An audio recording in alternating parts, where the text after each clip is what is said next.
vá conduzindo essa ministração. De tal maneira, Senhor, que possa haver penetrar da Tua palavra, como aquela espada de 2 gumes, que entra para nos dar discernimento, conhecimento da verdade, capaz de perceber o falso e o verdadeiro. Senhor querido, fala conosco, Senhor. Queremos o poder do Teu Espírito, ministrando a nós esta palavra. O conhecimento é insuficiente, Senhor querido.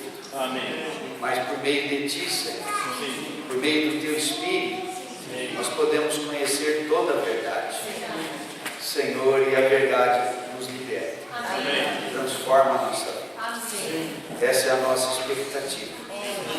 Vem e fala conosco. Te pedimos, ó Pai, em nome de Jesus. Aleluia. Irmãos, então vamos continuar falando sobre o ministério do Espírito na guerra espiritual. Há uma guerra, e essa guerra nós lutamos por meio do Espírito Santo. Então agora, o que nós temos contra nós conhecemos. Precisamos conhecer melhor. Mas o que nós temos a nosso favor é o Espírito do Senhor. Que nós precisamos conhecer bem. Nós estamos lidando com o que é invisível, e só por meio do conhecimento da verdade e da sensibilidade que o Espírito Santo vai nos dando é que podemos perceber essas coisas tão dinâmicas da esfera espiritual que nos cerca e que influenciam tremendamente a nossa vida. O Espírito do Senhor quer influenciar a nossa vida. E Ele pede licença para entrar. O adversário quer influenciar a nossa vida e ele não pede licença para entrar. Então, nós temos que conhecer o Senhor e conceder permissão ao Senhor. O Senhor está à porta e bate. Não é isso? Então vamos conhecer o Espírito e a graça que o Senhor nos dá. A respeito da nossa luta espiritual, da guerra espiritual, e de como o Espírito nos é dado, esse é um assunto da graça. Então nós temos parado já há um bom tempo essa importante passagem das epístolas de Paulo, em que ele fala da experiência dele no enfrentamento do adversário, num momento muito desfavorável. Ele roga ao Senhor, e o Senhor diz que a graça dele lhe era suficiente. Mas ainda faltava para Paulo conhecer como fazer a graça do Senhor ser mais efetiva na sua vida. Irmãos, não nos falta a graça do Senhor.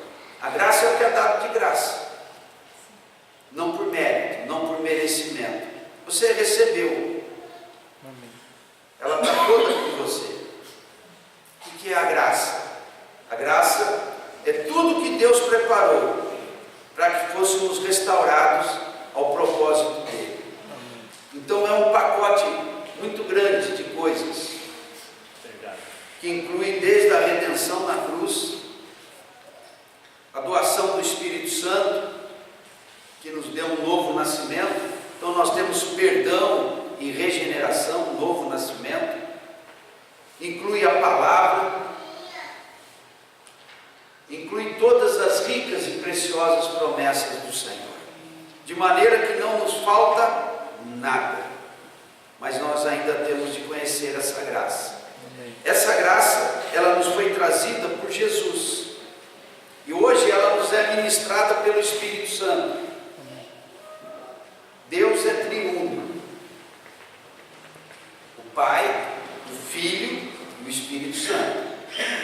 E eles trabalham de uma maneira muito harmoniosa. E nós temos que conhecer, de certa forma, o ofício de cada um. Deus tem um plano função do qual Ele criou todas as coisas vieram a existir pela vontade dEle, nada existe ao acaso, nada é mero capricho do acaso. Deus tem um propósito e fez tudo de uma maneira muito específica. Amém. Desde o sol, que ilumina a terra e sem o qual não há vida, até você mesmo. Tudo tem uma função muito específica, muito exata. Eu posso garantir que qualquer um de nós é muito mais importante que o sol. Para Deus é muito mais importante que o sol. O sol é só um astro. Você tem vida e tem a imagem e semelhança de Deus. E o sol vai passar. De certa forma vai. Né? E na eternidade, na cidade santa, não precisará de sol, né? Aleluia. Então, irmãos, Deus tem um propósito.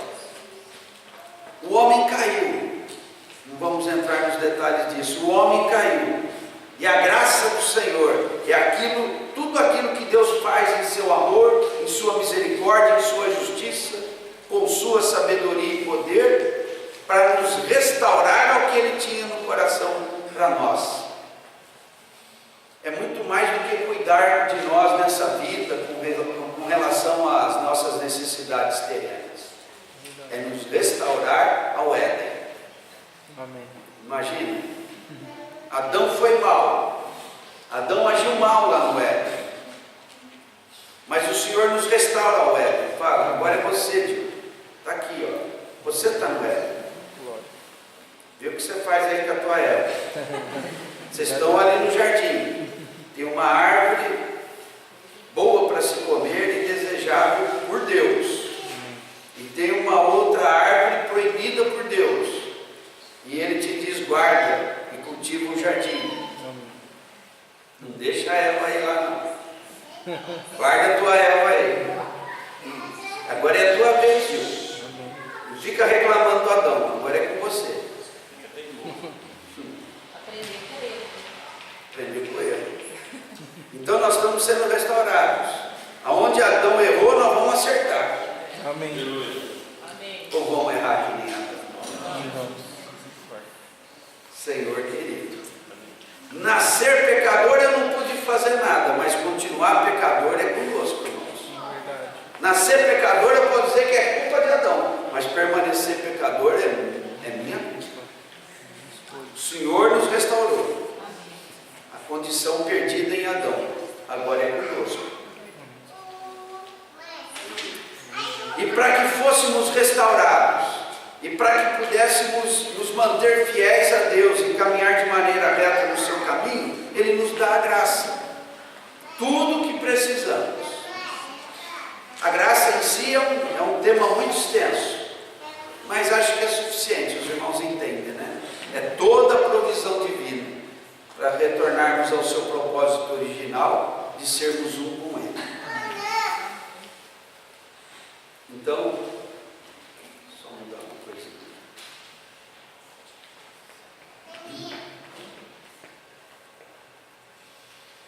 Paulo estava numa situação de sofrimento.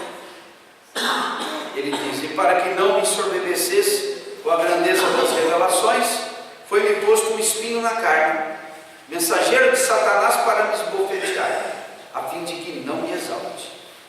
Por causa disso, 3 vezes pedi ao Senhor que o afastasse de mim. Então ele me disse, a minha graça te basta. Porque o poder se aperfeiçoa na fraqueza. O poder da graça, ele age na fraqueza. Então esse é um mistério a ser desvendado. A graça está em nós. O poder da graça está em nós. Mas ele se aperfeiçoa. Ou seja, ele se torna perfeito. Ele se move. Esse poder age. E essa graça fica operante no nosso viver. Para trazer as coisas preciosas de Deus para a nossa vida. Quando nós aprendemos a fraqueza. Eu já tenho falado bastante disso. Então nós vamos avançar.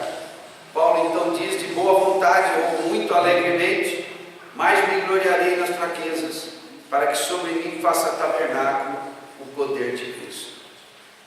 Quando nós falamos de fraquezas, pelo menos em dois sentidos nós estamos nos referindo. O poder de Cristo age na nossa fraqueza, falando daquelas nossas debilidades, aquelas coisas em que nós nos vemos vulneráveis ao pecado e incapazes de evitá-lo. Esse é um sentido da fraqueza. Então o poder do Senhor, o poder de Cristo age nas nossas debilidades, na nossa incapacidade de vencermos o mal. E num outro sentido, o poder age ou se aperfeiçoa na fraqueza. E aqui nós temos que considerar fraqueza num sentido diferente. Fraqueza no sentido de não queremos ser fortes e insistirmos conosco mesmo. Não insistirmos com as nossas coisas. Não queremos nos exercitar no nosso ego e nas nossas próprias coisas e nos nossos próprios recursos e nas nossas próprias vontades.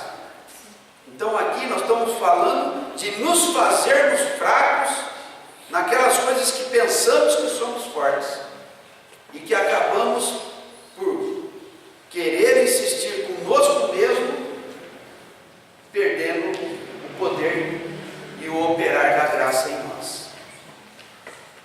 Então, nesses dois sentidos, o poder de Cristo age em nós.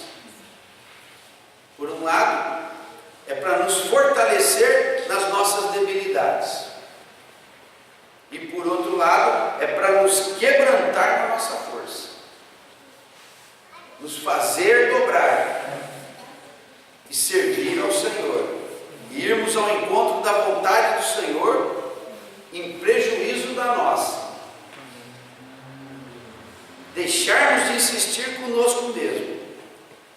Então Paulo aprendeu a estar em fraqueza, pelo menos nesses dois sentidos.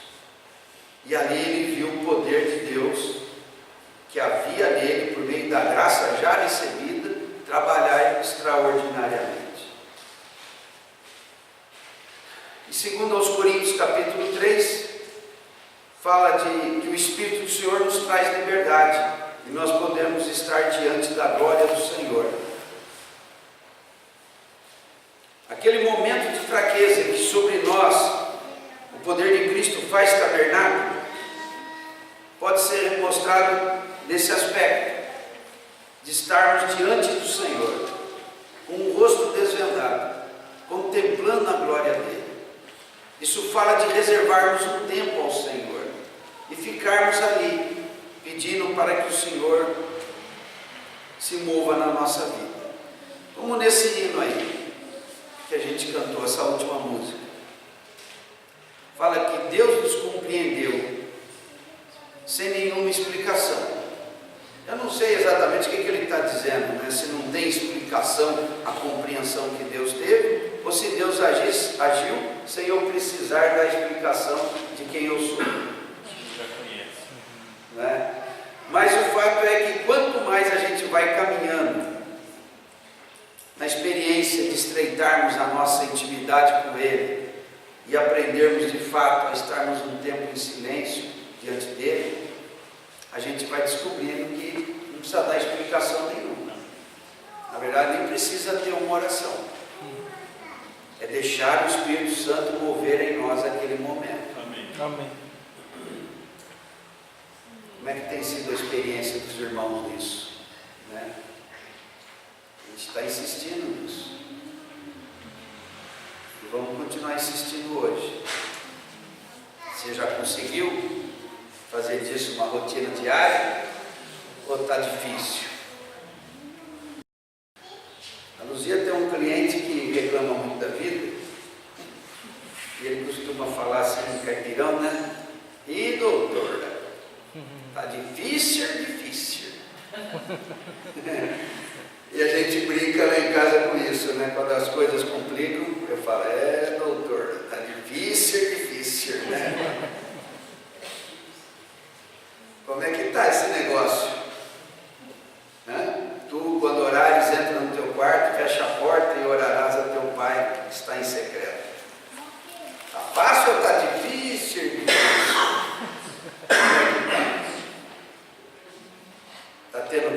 nesse assunto, continue insistindo. Continue insistindo, porque, como se diz por aí, esse é o canal. Vá diante do Senhor. Irmão, nós temos até o fim da vida para aprender esse negócio. Amém. Senão nós vamos perder o melhor da vida. Nós vamos perder o melhor da vida. Viver nessa vida e não conhecer Deus nessa vida, esperar morrer para ver Deus de perto. Então, Deus tem uma porção maravilhosa para nós. Vamos nos esforçando, porque é ali que está a renovação do nosso ser. A pergunta é essa: o Senhor tem te visitado no teu quarto?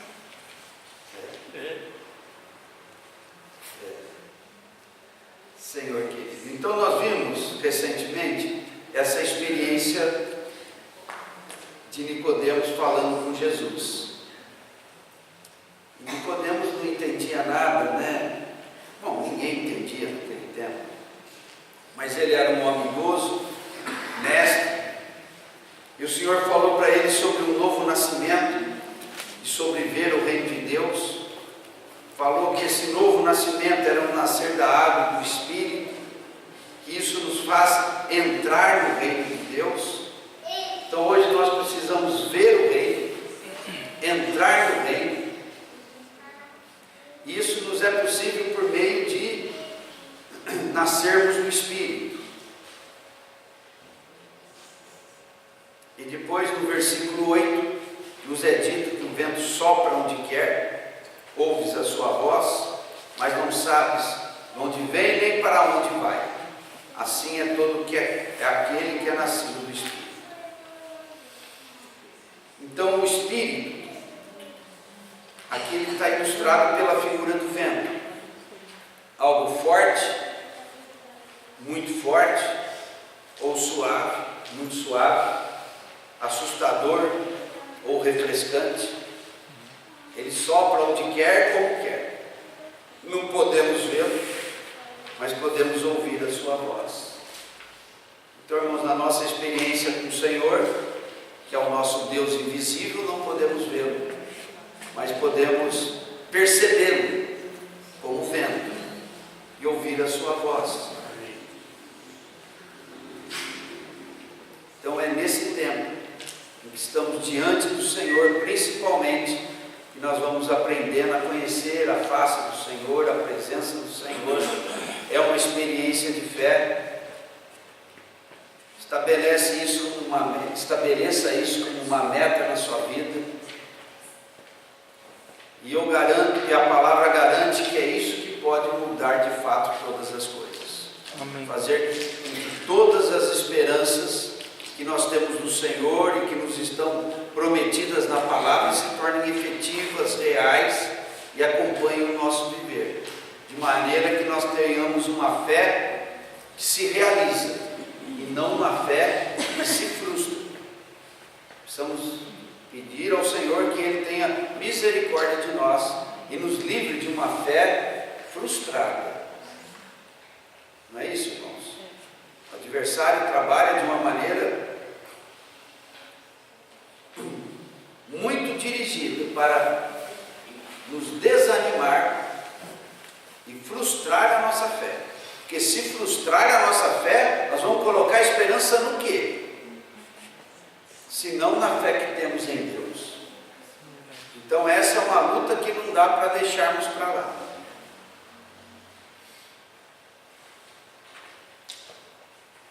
O Espírito do Senhor está em nós para nos fazer termos vitórias na fé.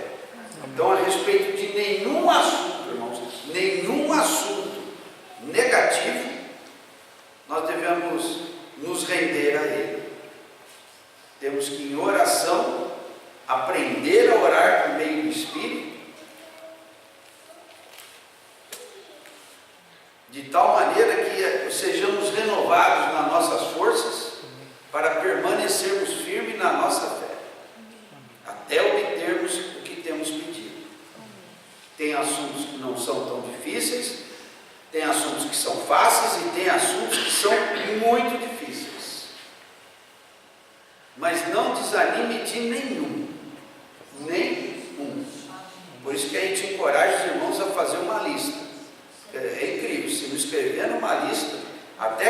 importantes a gente esquece. Verdade. Não são vencidos e a gente vai arrastando e até esquece que o problema está lá. Essa é a astúcia do adversário. Então faça uma lista. Se lembre das coisas que te atormentam, que te enfraquecem, que minam a tua fé, e vai orando pontualmente por cada uma delas.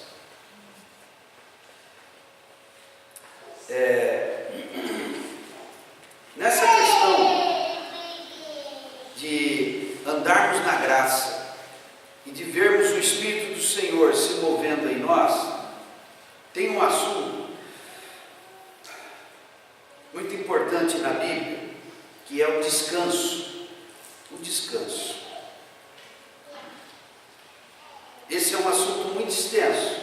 Eu achei que ele não era tão extenso, mas eu comecei a mexer nele, eu descobri que ele é muito extenso e muito maravilhoso. Deus criou todas as coisas, descansou e colocou o homem no seu descanso. Mas aí o homem caiu e perdeu o descanso de Deus. Então, irmão, a vida é dura, a vida é cansativa, a vida é sofrida.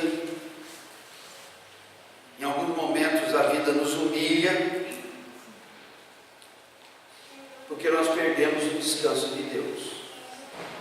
E o Senhor veio como o Senhor do sábado, o Senhor do descanso, para nos restituir ao descanso. Amém. Adão perdeu o descanso, mas o Senhor quer nos restituir ao descanso. Então nós vamos ficar, quando o tempo for necessário, procurando entender esse assunto do descanso. Ele está lá em Gênesis, e nós vamos ver com calma lá. E essa questão do descanso é tão importante que há um mandamento, que é o quarto mandamento, que diz: lembrarás do sábado para o santificar, porque em 6 dias o Senhor criou todas as coisas e no 7º descansou. Então no 7º dia ninguém vai trabalhar, nem você, nem seus filhos, nem sua mulher, nem o estrangeiro que estiver na sua casa, nem os animais. Você vai consagrar, dedicar esse dia ao Senhor. Não é só um dia para o homem descansar. É claro que um dia na semana, pelo menos, temos que descansar. No geral, até a legislação trabalhista reserva 2 dias. Nós precisamos de descanso. Mas ali é muito mais do que termos um descanso físico, depois de vários dias de jornada de trabalho. É uma questão de compreendermos o propósito de Deus. Deus descansou, ficou satisfeito e nos colocou no seu descanso para ali vivermos. Não é? Então, abra em Gênesis, por favor. Então agora vamos ver o convite de Deus para entrarmos no seu descanso. Depois vamos ver com calma Hebreus capítulo 3 e 4. Mas aqui, olha,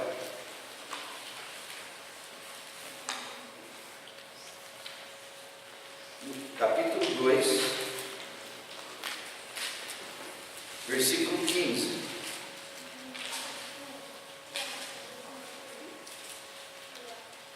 Diz assim: tomou, pois, o Senhor Deus ao homem, que tinha acabado de criar, e o colocou no jardim do Éden, para o cultivar e o guardar. Aonde está escrito colocou, esse termo se refere o pôs num lugar de descanso para trabalhar. Não é uma contradição? Tomou, Senhor Deus ao homem e o pôs no lugar de descanso no jardim do Éden, para o cultivar e o guardar.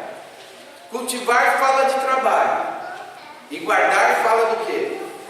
De luta. Guardar não é vigiar, policiar, estar atento a um adversário. Então, o trabalho e a luta nunca estiveram ausentes, desde a criação. Mas o trabalho se tornou penoso depois do pecado. Aqui o Senhor colocou o homem num lugar de descanso, no jardim do Éden. Éden quer dizer prazer, desfrute, alegria, para cultivar e guardar. Então tem trabalho? Tem. Tem luta? Tem, mas num lugar de descanso. Aí a nossa mente tem dificuldade para entender isso, mas se Deus tiver misericórdia, nós vamos trabalhar com a palavra para entender isso. Então o Senhor, quando deu o mandamento ao povo de Israel, um mandamento é: você vai guardar o sábado para você entender esse mistério. Não é só para ter um descanso físico, é para entender o propósito de Deus. Para que nós estamos nesse mundo? Trabalhando e lutando.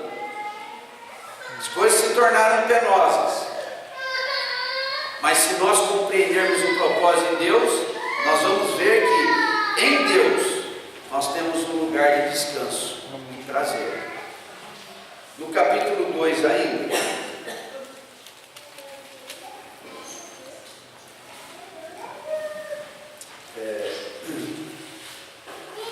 diz assim, versículo 1, 2 e 3. Assim, pois, foram acabados os céus, a terra e todo o seu exército. E havendo Deus terminado no sétimo dia a sua obra que fizera, descansou nesse dia de toda a sua obra que tinha feito. E abençoou o dia sétimo e o santificou. Desde aquela hora o Senhor o santificou. É um mistério isso. Deus santificou um dia, desde a criação, porque nele descansou de toda a obra que como Criador fizera. Deus descansou e colocou o homem num lugar de descanso, para trabalhar e lutar. Então, irmãos, temos de trabalhar, temos de lutar. E talvez tudo isso se torne extremamente penoso para nós, porque nós ainda não descobrimos o descanso de Deus. Não entramos no Éden de Deus, que nada mais é para nós hoje o ambiente do Espírito Santo. É ali que nós temos forças, é ali que nós temos poder, é ali que temos o amor de Deus, é ali que a força do poder de Deus nos renova, é ali que a luz do Senhor brilha, não é? Aí nós podemos trabalhar e lutar sem nos esgotarmos. Bom, vamos agora para Hebreus capítulo 3 e 4. Abram lá, irmãos. Esses eu não tenho slides, nós vamos acompanhando aqui na Bíblia, a partir do capítulo 3, versículo 7. Então, se os irmãos ganharam uma pequena noção do descanso, em que Deus criou o homem perdeu o descanso e passou a comer o pão com o suor do seu rosto, trabalho penoso. Tem um salmo que diz assim, se os irmãos me lembrarem o número aí, dura coisa é levantar de madrugada e comer o pão que penosamente granjeaste, enquanto aos seus o Senhor dá enquanto dorme. Se o Senhor não guardar a cidade, em vão vigia a sentinela. Se o Senhor não edificar a cidade, em vão trabalha aquele que a edifica. Então há uma luta, há uma vigilância, mas o Senhor está conosco nessa vigilância. E nós temos que aprender como é que lutamos temos essa luta com o Senhor. O Senhor trabalha conosco em todas as coisas, tanto as coisas da nossa responsabilidade terrena, como das nossas responsabilidades espirituais. Como é que eu vou conseguir estabelecer na minha vida um hábito como esse, de reservar pelo menos meia hora por dia para estar diante do Senhor? Então nós temos que crer no poder do Senhor. Não é um trabalho nosso, é um trabalho de Deus. Como é que eu permito que Deus trabalhe em mim? Não é? É como aquela questão de Paulo se fazer fraco para ser forte. Então essas coisas são de fato misteriosas na nossa experiência. Nós temos que aprender do Senhor a conhecer isso e torná-las práticas no nosso viver. Então vamos no capítulo 3, versículo 7. Salmo 127. Vamos ler então.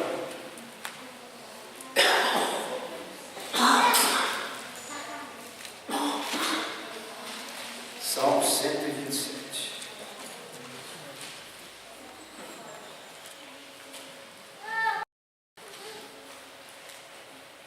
Versículo 1. Se o Senhor não edificar a casa, em vão trabalham os que a edificam.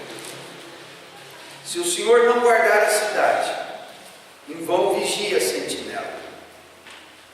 Inútil vos será levantar de madrugada, repousar tarde, comer o pão que penosamente granjeaste. Aos seus amados ele o dá enquanto dorme. É isso. Agora vamos lá para Hebreus. A situação aqui no livro de Hebreus se trata de judeus que estavam retrocedendo na fé. Aqui falam de cristãos, hebreus, judeus, que viviam um momento de retrocesso na fé deles. Estavam voltando atrás. E toda essa epístola é um esforço para encorajá-los a voltar à fé. Então o versículo 7 diz assim, do 3. Assim, pois, como diz o Espírito Santo. Então, voltando lá em João, esse é o ponto de conexão com aquela passagem de João, de Jesus a Nicodemos. Ouves a sua voz. Nós temos que ser capazes de ouvir a voz do Senhor, senão não teremos comunhão nenhuma com Deus. Precisamos ser humildes diante do Senhor e pedir que Ele nos ensine essas coisas. Assim, pois, como diz o Espírito Santo, hoje, se ouvirdes a sua voz, Senhor, queremos ouvir a sua voz. Não endureçais o vosso coração, como foi na provocação, no dia da tentação no deserto. Então, o escritor de Hebreus, para ajudar os cristãos hebreus, judeus, que estão retrocedendo na fé, ele lembra os cristãos, a quem ele direciona essa carta, da história do povo hebreu, particularmente na travessia do deserto. Eles saíram do Egito, mas o coração deles ainda permanecia no Egito. Então eles caminhavam para a terra da promessa, mas com intensa murmuração, se queixando das coisas que deixaram no Egito. O Senhor nos livre de caminharmos com os olhos postos para trás, voltados para trás, olhando para aquilo que o Senhor tem nos pedido para deixarmos. O Egito é uma ilustração do mundo, né? No entendimento da Bíblia. E Faraó é uma ilustração de Satanás. Então não tem como deixar o diabo sem deixar o mundo, porque um é feito para o outro. Então, quando queremos sair debaixo do jugo de Faraó, temos que sair do Egito. Se eu quero sair fora das maldades malignas, eu tenho que deixar para trás também o mundo. Não há casamento entre o mundo e a igreja, ou o mundo e o reino. Então vamos continuar. Versículo 8. Não endureçais o vosso coração, como foi na provocação, no dia da tentação no deserto, onde vossos pais me tentaram, pondo-me à prova, e viram as minhas obras por 40 anos. Por isso me indignei com essa geração, e disse: esses sempre erram no coração. Eles também não conheceram os meus caminhos. Assim jurei na minha ira: não entrarão no meu descanso. Naquele tempo, o descanso do Senhor para o povo hebreu era o quê? Não era a boa terra? A terra que mana leite e mel, a terra das promessas a Abraão, Isaac e Jacó, o lugar onde eles seriam livres e não seriam escravos de Faraó, não é? Então eles tinham que sair dos domínios do Egito e caminhar na direção de Canaã. Mas aquele caminho para eles foi muito penoso. Eles queriam ir para a liberdade, mas não queriam deixar as coisas do Egito. Eles queriam sair debaixo da opressão de Faraó, mas o coração deles ainda estava apegados àquele velho sistema de vida. E nós precisamos atentar a essa questão de vencermos o mundo, de não amarmos o mundo, como o apóstolo João nos diz. Então vamos prosseguir no 12. Então a questão é que eles ficaram impossibilitados de entrar no descanso do Senhor. Tende cuidado, irmãos. Jamais aconteça haver em qualquer de vós perverso coração de incredulidade, que vos afaste do Deus vivo. Pelo contrário, exortai-vos mutuamente, cada dia, durante o tempo que se chama hoje, a fim de que nenhum de vós seja endurecido pelo engano do pecado. Então, irmãos, o que nos impede de entrar no descanso, naquele lugar que Deus preparou para nós desde o início, sempre tem sido a dureza do nosso coração. O que roubou de Adão e de Eva o Éden, o que foi? Eu poderia dizer que foi a serpente, mas a serpente não teria eficácia nenhuma se não fosse o quê? A desobediência, não é? Então, quando nós falamos na dureza do coração, nós estamos basicamente falando na desobediência.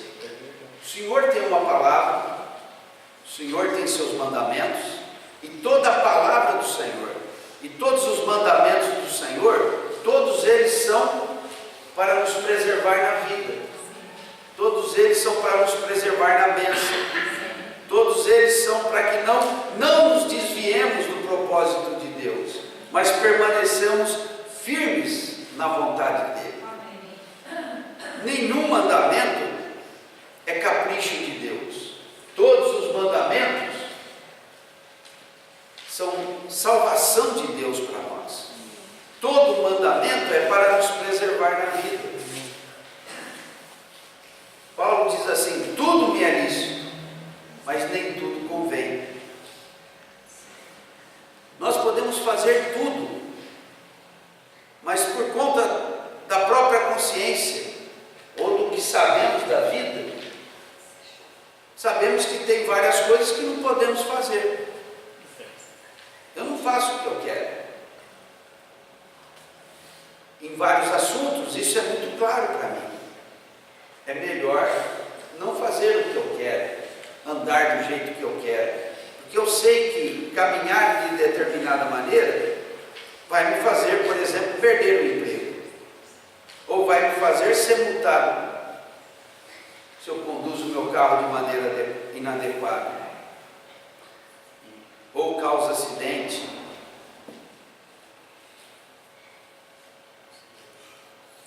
Então os mandamentos do Senhor são todos para a preservação da vida.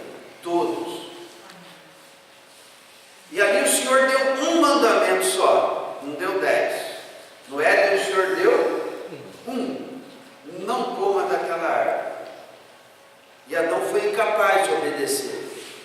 E nós não somos melhores do que Adão. Então temos que aprender com o erro de Adão e considerar que se o Senhor tem nos restaurado a condição perdida, então daqui para frente temos que rogar ao Senhor para que Ele nos ajude a caminhar em obediência. Amém. Na obediência, o descanso do Senhor vai se aproximando cada vez mais. Essa esfera da habitação de Deus, da face do Senhor, como um lugar de descanso, vai se tornando a cada dia mais concreto para nós, mais real para nós. Como naquela abertura maravilhosa do Salmo 91. O que habita no esconderijo do Altíssimo descansa à sombra do Todo-Poderoso. O que é isso? Do que está falando? Mas é o que nós queremos, né? Eu não entendo direito o que é isso não, mas esse negócio é bom. Ou o Salmo 23. O Senhor é meu pastor, nada me faltará. Faz-me repousar em pastos verdejantes. Leva-me para junto das águas de descanso. Refrigera minha alma. Tudo isso não são coisas desejáveis? E tudo isso não fala a descanso, a bem-estar, a prazer, a satisfação? E tem um último item. E me leva, refrigera minha alma e ensina-me as veredas da justiça. Então o que é que nos garante nesse ambiente? É conhecer as veredas de justiça. Quando eu falo de justiça, eu estou falando de andar na palavra do Senhor, ou de tomar a palavra do Senhor como um mandamento. A palavra do Senhor não é só uma sugestão, é uma ordem. E a palavra do Senhor também não é só para nos consolar nas horas difíceis, com o cuidado que Deus tem por nós. A palavra, antes de tudo, é para a nossa obediência. Se nós aprendemos a tomar a palavra com obediência, rogando ao Senhor que nos faça obedientes, então naturalmente os pastos verdejantes, as águas de descanso, o refrigério da alma nos é garantido. E na sequência ainda do Salmo 23 diz assim: ainda que eu ande pelo vale da sombra da morte, não temerei mal algum. O Senhor está conosco na nossa luta. Não temerei mal algum. O Senhor está comigo. Amém. A sua vara e seu cajado me consolam. Não é maravilhoso? Vale da sombra da morte. O que é isso, gente? Não temerei mal algum. O Senhor está comigo. Sua vara e seu cajado me consolam. Não é maravilhoso? E qual que é o segredo para tudo isso? Me ensina os caminhos da justiça. Amém. Me ensina o caminho da obediência. E o descanso que o Senhor nos tem preparado nos vai ser plenamente restituído. Adão perdeu, mas na nossa experiência de obediência nós recuperamos as coisas perdidas. Senhor querido. Então vamos avançar aqui para encerrarmos. Eu vou ler de novo o 12 e vou até o 19 e encerro. Diz assim: tende cuidado, irmãos, jamais aconteça haver em qualquer de vós perverso coração de incredulidade, que vos afaste do Deus vivo. Pelo contrário, exortai-vos mutuamente, cada dia, durante o tempo que se chama hoje, a fim de que nenhum de vós seja endurecido pelo engano do pecado. Porque nos temos tornado participantes de Cristo. É aí que está o nosso descanso. Se de fato guardamos firme até o fim a confiança que desde o princípio tivemos. Enquanto se diz: hoje, se ouvirdes a sua voz, não endureçais o vosso coração, como foi na provocação. Ora, quais os que, tendo se rebelaram? Não foram de fato todos os que saíram do Egito por intermédio de Moisés? E contra quem se indignou por 40 anos? Não foi contra os que pecaram, cujos cadáveres caíram no deserto? E contra quem jurou que não entrariam no seu descanso, senão contra os que foram desobedientes? Vemos, pois, que não puderam entrar por causa da incredulidade.